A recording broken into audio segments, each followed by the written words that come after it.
Hombre, Gaspar. Hola. Te acabo de ver por la tele. ¿Cómo estás? Muy bien.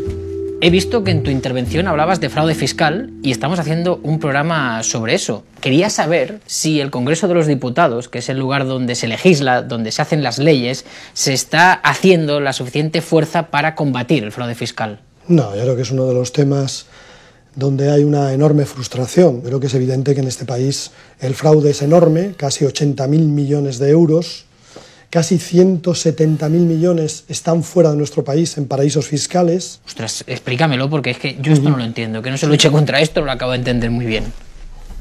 Si tuviese que ponerle una puntuación al gobierno de Rajoy en su lucha contra el gran fraude fiscal, del 0 al 10, ¿qué puntuación le pondría? Un 0. Si uno en la lucha contra el fraude lo que hace es una amnistía fiscal, lo que está es trasladando a los ciudadanos la idea de que el dinero negro en determinado momento se regulariza. Porque además, por ejemplo, una cuestión escandalosa que aparece en la ley. Tú si tienes 118.000 euros puedes defraudar sin pena, es decir, puedes defraudar sin ir a la cárcel, te cogen y tendrás que liquidar una parte, ¿no? Pero si tú eres un defraudador a las prestaciones por desempleo, por ejemplo, que recibes 426 euros, si haces ese fraude que es reprochable, tú puedes acabar entre rejas. Este tipo de frases, ya sabe usted que ahora siempre se dice, está haciendo demagogia el señor Llamazares. No, es lo que está en la ley. El Partido Popular no quiere, ¿no?, que se le llame a eso amnistía fiscal. No, la ley se llama de transparencia, lucha contra el fraude fiscal y a las prestaciones de la seguridad social. Pero es una amnistía fiscal. En mi opinión, es la legitimación de la amnistía fiscal.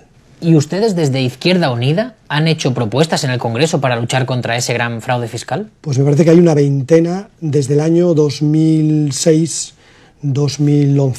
¿Y de estas 20 propuestas que han hecho en el Congreso de los Diputados, no ha habido ninguna que se haya convertido en una nueva ley, en un nuevo proyecto para perseguir ese gran fraude fiscal? De modificaciones de fondo no ha habido ninguna. ¿Qué partidos han votado en contra de estas 20 proposiciones que habéis hecho para luchar contra el fraude fiscal? Los dos partidos mayoritarios y los partidos nacionalistas conservadores. Convergencia, PNV, normalmente votan en contra de estas iniciativas. Si tuviese que enumerar las 3 propuestas que han hecho para luchar contra el fraude fiscal que más rabia le ha dado que hayan tumbado los grandes partidos, ¿cuáles serían? Bueno, en primer lugar, equiparar el impuesto de sociedades de las empresas con el impuesto de los ciudadanos. La segunda medida, probablemente la que más rabia nos dio, fue la supresión del impuesto del patrimonio, que ha dejado de ingresar 2.000 millones de euros anuales.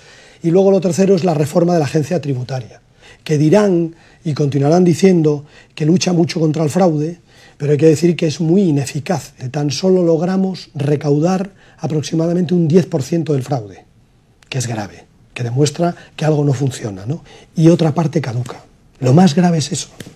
¿Caduca? Terminan siendo expedientes que por el tiempo transcurrido pues ya no tienen responsabilidad administrativa ni responsabilidad penal. ¿Pero usted cree que a un gran partido le interesa que la agencia tributaria no funcione bien y no pueda luchar contra el fraude fiscal? Yo creo que hasta ahora a los grandes partidos no les ha interesado que la agencia tributaria funcione mejor.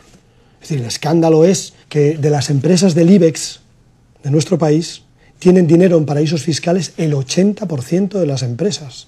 Es decir, que el problema del fraude y de los paraísos no está en el exterior, está en la castellana, podemos decir. ¿Cómo se justifica? Pues se justifica fundamentalmente diciendo que esa falta de compromiso fiscal o ese fraude fiscal finalmente significa más inversión, significa más empleo, significa más recaudación. Es la política europea. Durante los últimos 15 años, la presión fiscal en Europa sobre sociedades y grandes fortunas ha disminuido del 50% al 30%. ¿Y ha funcionado? ¿Ha sido así? No ha funcionado. El paraíso, que era Irlanda, el tigre fiscal de Europa, que era Irlanda, con un menor nivel de presión fiscal sobre las empresas, pues hemos visto que ha acabado entre los PIGS, es decir, que ha acabado entre los países fallidos de la Unión Europea. Hay gente que dice, todo esto Gaspar Llamazares lo dice porque como nunca han tenido poder, pues pueden permitirse el lujo de decir estas cosas y pedir estas cosas. El día que Izquierda Unida gobierne hará lo mismo. No, en los sitios donde hemos tenido alguna posibilidad de gobernar hemos puesto en marcha políticas fiscales que permitiera una mayor recaudación y que esa recaudación no recayera en los ciudadanos, sino que recayera en las sociedades. Es decir, que nosotros en esa materia intentamos y a veces logramos ser coherentes. Me llamó la atención este titular que decía: el Congreso rechaza publicar la lista de los titulares de grandes fortunas en cuentas suizas. Sí, es una iniciativa de 2011. ¿Dónde está el delito de tener tu cuenta o tu dinero en Suiza? No hay delito cuando esa cuenta es conocida en tu país de origen y por ello declaras, ¿no? Si no es conocida, no declaras en nuestro país y por tanto es un fraude fiscal a todas luces. ¿Publicar las listas de los titulares que tienen cuentas en Suiza podría vulnerar su intimidad, su vida privada? Yo creo que no. No vulnera la vida privada, toda vez que esas cuentas, cuando están fuera de nuestro país y además cuando pretenden ser opacas, pues digamos de alguna forma están afectando a los intereses generales, están afectando a la fiscalidad de todos. ¿Por qué cree que hubo partidos que renunciaron a que estas listas de titulares de grandes fortunas con cuentas en Suiza se conociesen? Se debe a que existe una complicidad entre el poder y las empresas. Yo creo que son más sensibles a la presión de los lobbies que a la presión de los ciudadanos, ¿no? Usted es diputado, usted también vota todas las leyes que pasan por el Congreso. ¿Usted ha tenido reuniones con lobbies que han intentado... Sí. ¿Y cómo llegan a usted? ¿Cómo se dirigen? ¿Qué le dicen? Oye, nos podemos ver, Gaspar, pidiendo una entrevista. Estamos preocupados por la legislación que nos anuncian si queremos hablar con los partidos. ¿Y qué ofrecen? No ofrecen en principio nada, únicamente dan su opinión. Y tú la valorarás en la medida en que seas más sensible o menos sensible hacia ellos. Pero si solo es opinión, es normal porque son profesionales del sector sobre el que se va a legislar. Pero ¿hay algo más que opinión? Para mí es una opinión, para otros será una presión. Porque tiene más compromisos con ese lobby, porque ese lobby, por ejemplo, empresarial o ese lobby financiero tiene más contactos con su partido, ¿no? Cada uno dirá lo que le va en ello. Yo no sé si usted, después de alguna votación, de alguna propuesta de las que han hecho y que han sido tumbadas mayoritariamente por PP y PSOE, pues luego ha venido algún diputado y le ha dicho: hostia, Gaspar, yo hubiese votado a favor, pero mira, disciplina de partido y es lo que toca. Sí. Eso ha pasado, por ejemplo, con respecto a la supresión del impuesto del patrimonio. ¿Le vino algún diputado a decirle: yo hubiese votado como tú, sí. hubiese votado en contra? Y algún ministro se quedó sorprendido porque no tenía noticia el día anterior de que el presidente del gobierno iba a proponer la supresión del impuesto del patrimonio.